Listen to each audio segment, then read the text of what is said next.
What are APIs? I want to simplify APIs so that you can understand what you're dealing with in the world of automation when we talk about getting API keys and using API keys. Application Programming Interface is the meaning of API. This is day 19 of our 30 days AI automation challenge.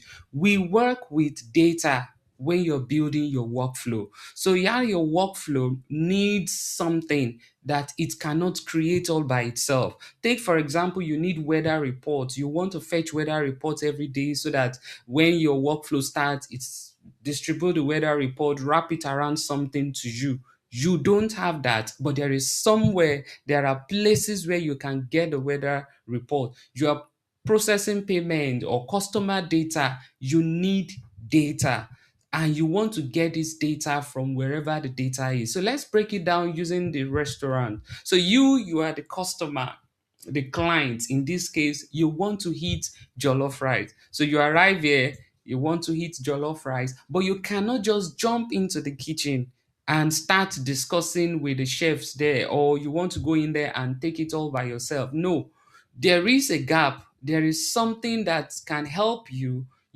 take your order, give it to the chef in the kitchen for them to prepare it and then return it back to you. So the kitchen in this case is the server.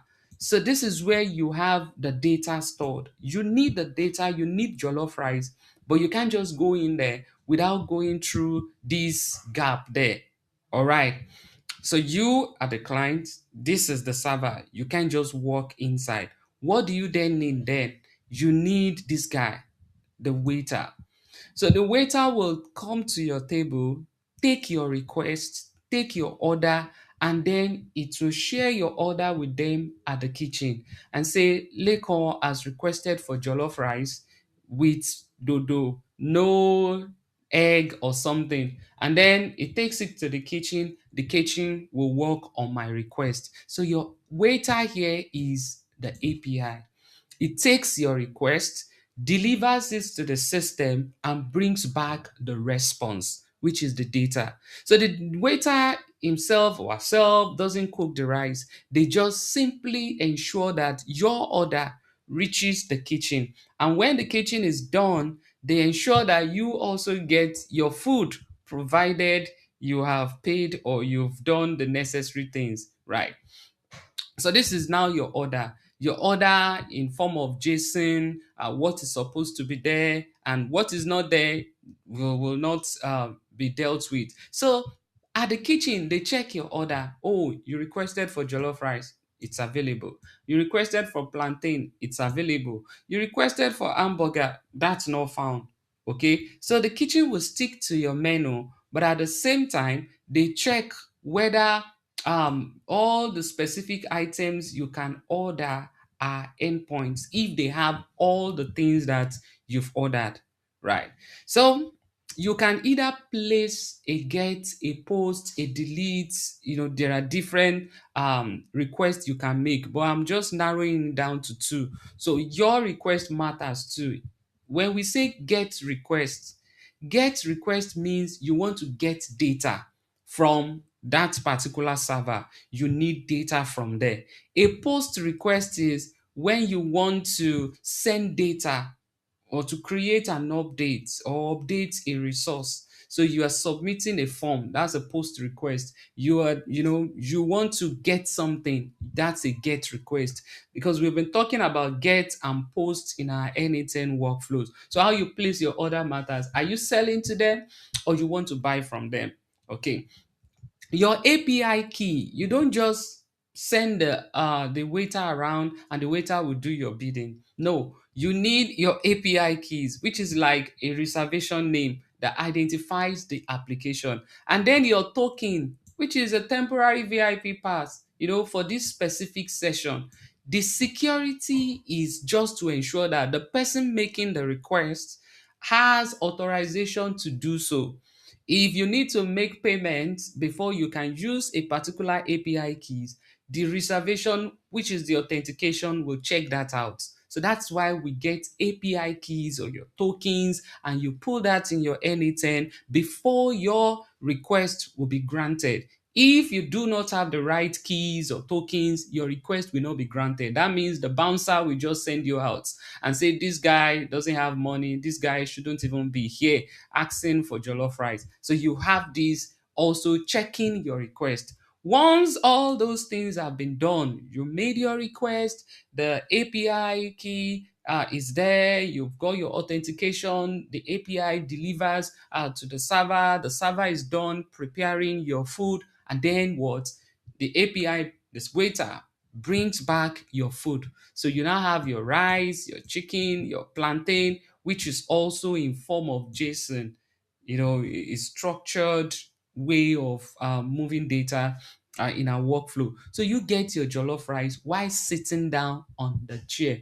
But you sat on the chair, the waiter did got the request from you, ran to the kitchen, the server, they checked your API, validate all that you've requested for, and then prepare the meal and you get it. That's how it works. So the chef at the kitchen, they review all those things, which is what? Whether what you requested for was a success, you get your order. So your API key is confirmed, your authentication is confirmed, your request is also available. So you get your food.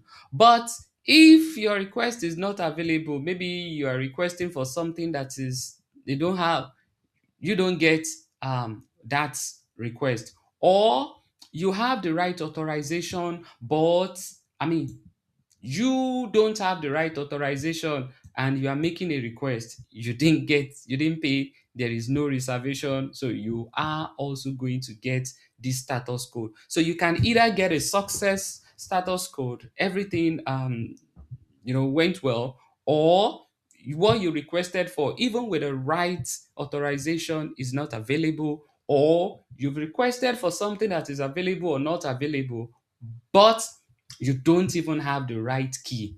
This is how it works, right? Let's now bring it back to n8n. In n8n, you are not making just one request.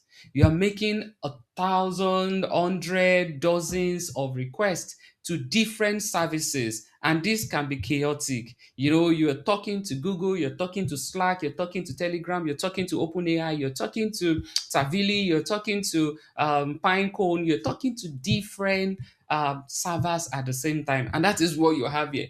Everybody running here and there. Slack, is running for its own thing, trying to help you get something. OpenAI has run to the kitchen to help you get something. Maybe you're using Stripe also. You need something as well. So how do you now coordinate it properly? And you've got the n8n, which is like the executive chef, the event planner that manages the waiters, manages all the API. It connects the triggers to actions across the entire web. You now able to say, yes, you need Google Sheet API, you need Slack API, you need Gmail, you need OpenAI. So you want different things from different places. So the n8n can really help you structure all these together. And then you've got the AI agents there. The AI agent, which is the specialist, has its brain and is also connecting to your chat model, can connect to many APIs, can send a lot of waiters on different errands for you, and it also has like the vector database that it can use to perform all the list of things that you've requested for. So that's why we use AI agent, and AI agent works with tools as well as the brain, which is the chat model, whether you're using cloud or you're using OpenAI. So this is what goes on behind the scene when we talk about APIs. Right. So now you've got the ingredients. You know what API is, you know how it works. You have the waiter, you have the kitchen. It's time for you to start building. So this is what we are doing today. Tell me what you now understand as API in your own language. In fact, you can use another example. Don't use my restaurant example. Use something else and tell me what you understand by APIs. See you tomorrow.